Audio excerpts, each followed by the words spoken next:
Hello, friends. How are you? How was your weekend? How's things? Let me know in the comments. I was going to do a book review today. I read a book last week. Anyway, I'll get to that because I should have saved the winter prep talk for today because we have about we got about 6 inches. I almost said ounces.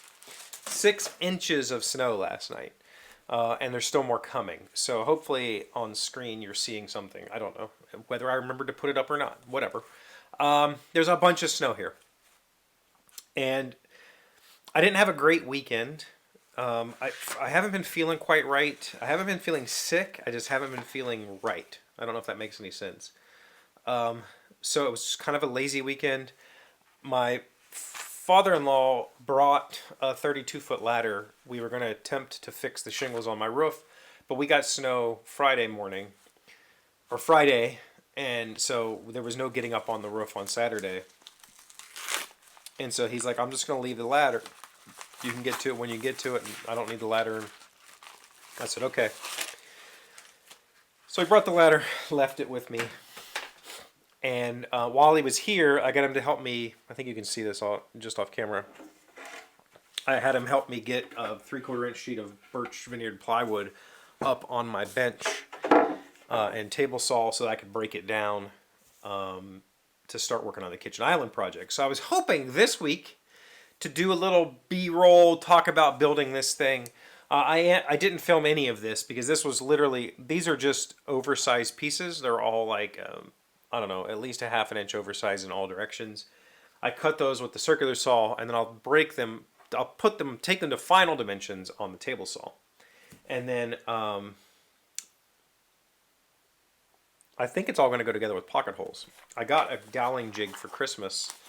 The Jessam, it's over there. I'm not going to get it out. A Jessam doweling jig that I got for Christmas. I'm going to use to dowel and pocket hole this together. So I think my plan, is to do some sort of like, I don't know, like, I do kind of miss doing the workshop videos. I had fun doing them, but the camera got in the way and I was worried about, I don't think I'm going to do that anymore. I think I will do like maybe a camera in the corner, turn it on, I work, and then I take bits and pieces of that and just put it into episodes as I talk about whatever the heck it is I'm talking about. Just something for you to see, and every now and then I might talk about it as something a little extra. So but that's all beside the point. I was hoping to do that today. Instead, this winter thing happened. And I forgot, there's a couple of other winter things. When I did the video about winter prep, there's some things I forgot to mention that you might not be aware of. One is pilot lights. So here, where I'm at, most people, I would say, at least I have a modern house, 12 years old. I have some electric, some gas. Most people still have natural gas furnaces, forced air, whatever, in their house. And for a lot of those people, they shut those systems down in the summertime because they're not going to be using them. Burning a pilot light, just costs money. It might be 30 cents a month, but they don't want to spend that, so they shut the gas off completely, turn off the pilot light. So there is a winter prep moment of going downstairs, turning the gas on, lighting the light. Also, that applies to in-home, like gas, smokeless fireplaces. I think that's what they're called. I used to have one on my old house, which was just a little fireplace that was just gas, and there was no venting. It didn't need to be vented or anything like that. I don't know how that worked because I'm pretty sure that stuff produces carbon monoxide, but whatever. Those also often have pilot lights that you have to light. And so some people will on those little fireplaces, will light those pilot lights and just leave them on year round so they can just turn the gas on. When I did that, when I had the fireplace, I only lit that pilot light if I was going to light the thing. Because it takes like a couple of extra minutes to make sure that the pilot light's working before you turn the gas on. But it's really not a big deal. For a furnace though, yeah, you'd have to go downstairs. It's like, all right, it's time to light the pilot light, and you would go down. But that happens, that's not really like necessarily a winter prep, that's more like an autumn prep. Like when it starts getting cold in September, October, the first time you need to turn the furnace on, you light the pilot light, and then you generally leave that going all through the winter. I don't do that here because I have an electric start on my furnace, so there is no pilot light. It uses electricity, a little sparker in there. I do have to replace that sometimes. So one of the things that I've been doing the last few years, those things fail. There's two parts on my furnace that fail. They're intended to fail. They're not intended. They're consumable parts. They wear out over time. One of those is that little electric striker thingy. In mine, it's not a striker. In mine, it is a hot. It's called a hot. It's just a hot. It's just like a inside of your toaster. It's a heating element like that comes out. It's just a little wire that comes out, and the gas flows past it. Some of the older ones, like my parents, you can hear theirs going tick, tick, tick, tick, tick, tick, right before the furnace comes on. That's it trying to light the pilot light. And so it's not an always on pilot light. Mine's not always on, I don't think theirs is anymore. But when I was a kid, for sure, older systems, you had to go down and light the pilot light yourself. Those systems are pretty cool. If the pilot light has a sensor on it.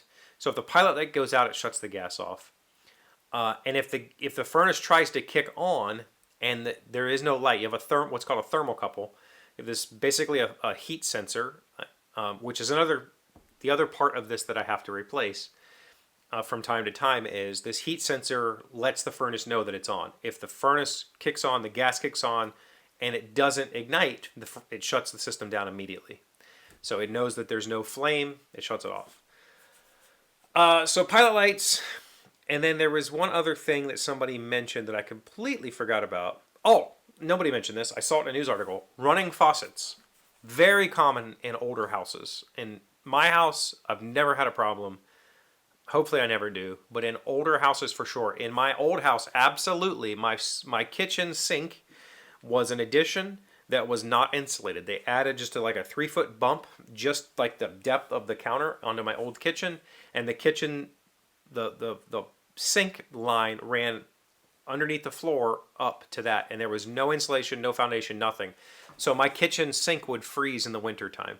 And you would just, it's very common around here, if you're going to an older home, to hear sinks running, just dripping. They're just, the faucet's barely on. Because moving water doesn't freeze as easily as not moving water. So circulating a little bit of water, especially like in my old house, most of the water lines were coming from inside the house, and then it would go out that little 2-foot section outside the house to go up to the sink. So I'm just, you're circulating the warmer house water through those lines, and it keeps them from freezing up. That's a very common thing that people still do it. I don't know that it's necessary, especially in modern construction. My house is very well insulated. I'm not worried at all about pipes leaking or pipes freezing. But maybe, in a lot of places around here, there are mobile homes. Lots of people live in mobile homes, and those typically don't have a solid basement. They're sitting up on cinder blocks with some sort of metal sheeting, and so those houses will, they'll often have electric heaters on their water lines to keep them from freezing. And if those heaters go bad, or it costs too much in electricity, turning the faucet on, just letting it drip slowly, that's a way to prevent them from freezing up completely. Because a frozen water line, number one, denies you of water, especially in a situation like today where I'm 6 inches of snow. I'm not getting out of here. They haven't plowed my road. I can't get out of the hill that comes down to my house. So I'm stuck here. And if the water goes out and I don't have water, what do? Well, I can melt snow, sure. That works for a little while. But the problem once a pipe freezes is if it bursts, you won't know until it starts to thaw, and then you have a huge mess on your hands. So those are two things that I completely forgot about in the winter prep video. Okay, that's all I have for today. I hope I feel better. I'm starting to feel a little bit better. I don't know what's been wrong. Just something up here has not been right. Hopefully I'll get back to some things this week. I would love to know if you have any more questions about wintertime in West Virginia or whatever, just life in general. Please hit me up with questions. I love hearing from you. Comments below. You can call me or text me on the phone number at the end or in the comments. You can email me. Do all those things, whatever it is.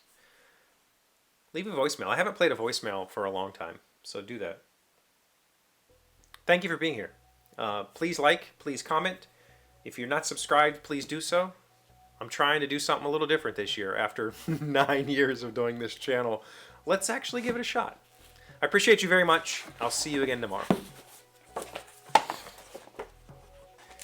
Today's 1,000 plus little things happy, successful people do differently. We have been learning 10 actions that always bring happiness, and we are on number 9. Setting a good example. If you want to empower others in your life, you first need to start living the most empowered version of yourself. Believe in what you want so much that it has no choice but to become your reality, and don't ever compare yourself to anyone else. Stay focused on your own journey and leave footprints behind. I think that's a good one. I think that honestly, good leadership, for me, when I'm in a leadership position, I don't necessarily feel more confident, but exuding that confidence makes everybody more confident, including myself. It's a very weird situation. So setting a good example is maybe a version of fake it till you make it.